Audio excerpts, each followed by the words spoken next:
Meanwhile, I'm not sure if they're going to be having fun overseas. I know one thing, Stuart Varney was all over this story over the weekend. He forgot to sleep for about 3 days. Stuart Varney joins us from the Fox Business Network to talk about Brexit.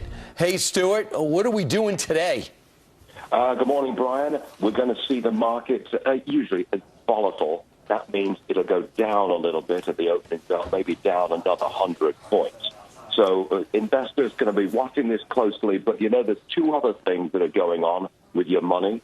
This vote in Britain may actually lower mortgage rates here because interest rates have generally gone down.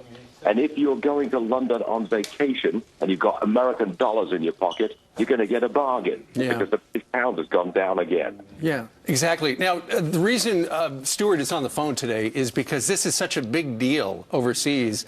He's actually on vacation with his family in the Cape Cod. Stuart, explain for the folks why they should care about Brexit other than the mortgage rates, perhaps, which is good for some people, and if you're going to have a European vacation.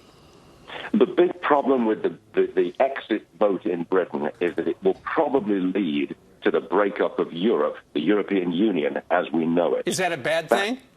That, I think, is a bad thing, but only in the sense that America has basically built Europe, and for now Europe to fall apart, that gives you a great deal of uncertainty in the world. Certainly uncertainty in the world of money, and that will be reflected over here. You're going to be in for a long period of volatility, up and down on the stock market, up and down on interest rates.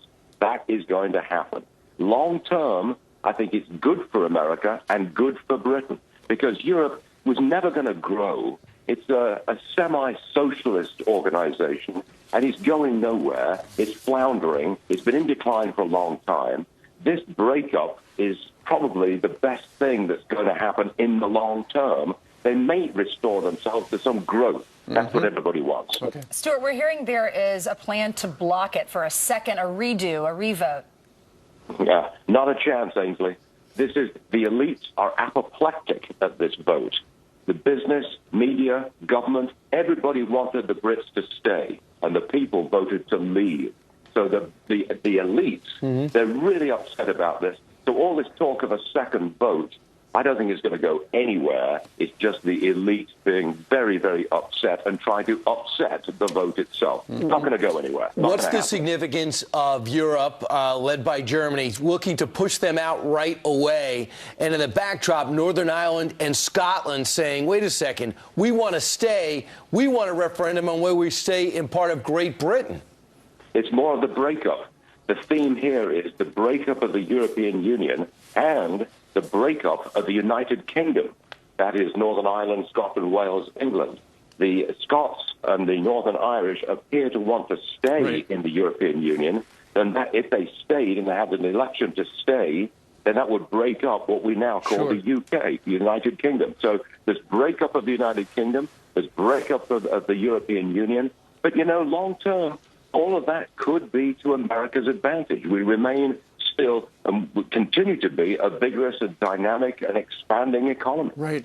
And Stuart, this could all be actually, a little indication of what could happen here in the United States in November, because the people of Great Britain, they took, in the beginning, the EU was supposed to help them economically, but then suddenly the people at the EU were bossing them around. These unelected bureaucrats were bossing around the people of Britain. They didn't like that. There are some parallels to what's going on here in the United States.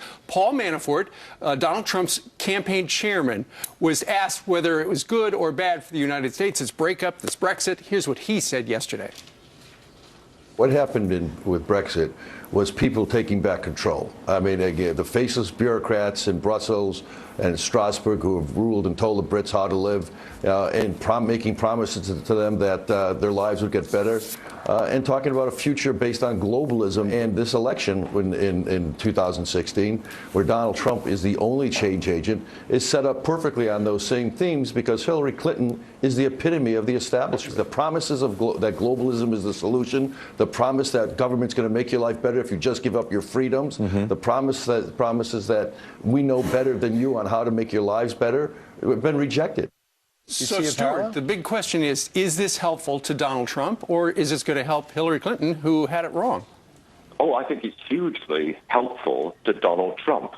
What the Brits voted on last Thursday are the same issues that we will be voting on here in November. And if the vote in America goes the same way as the vote in Britain, it'll be a vote for Donald Trump. He wins on this. Remember, it was President Obama who went over to Britain and sort of tried to persuade them to stay and threatened them with going to the back of the line, the back of the queue for trade deals. And that went down very badly.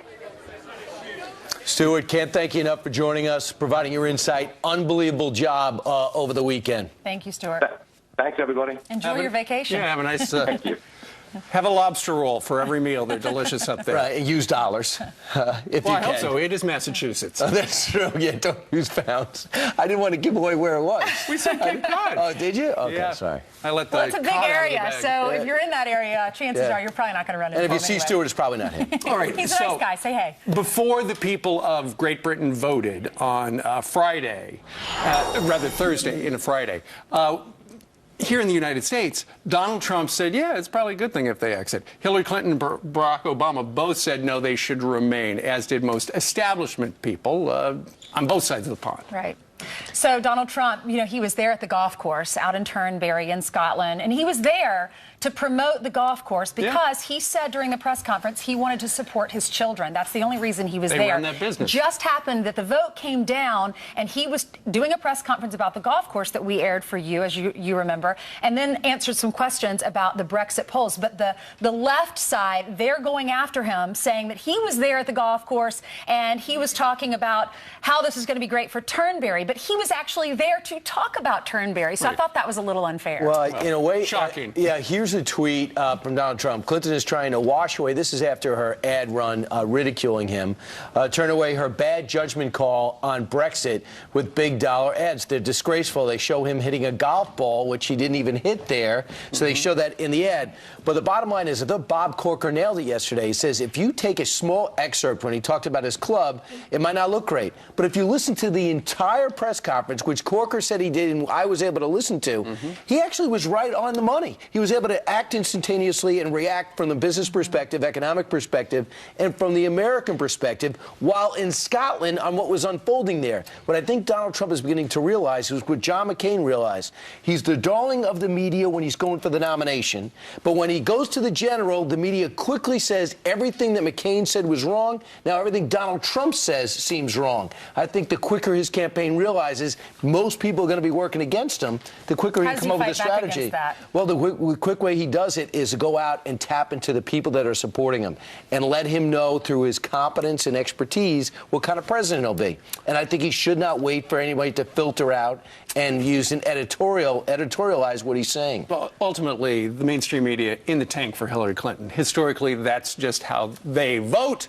And that kind of has been indicated by the kind of coverage that Donald Trump has got. That's right. Anyway, more on this throughout the morning. Eric Trump's going to join us a little more than an hour. In the meantime, we turn to Heather Noward, who's got some unbelievable pictures from a 777. I certainly That do. is unbelievable. Yeah, It is. this is something that you would not want to happen on your plane, a plane bursting into flames. Look at that, unimaginable. Hundreds of terrified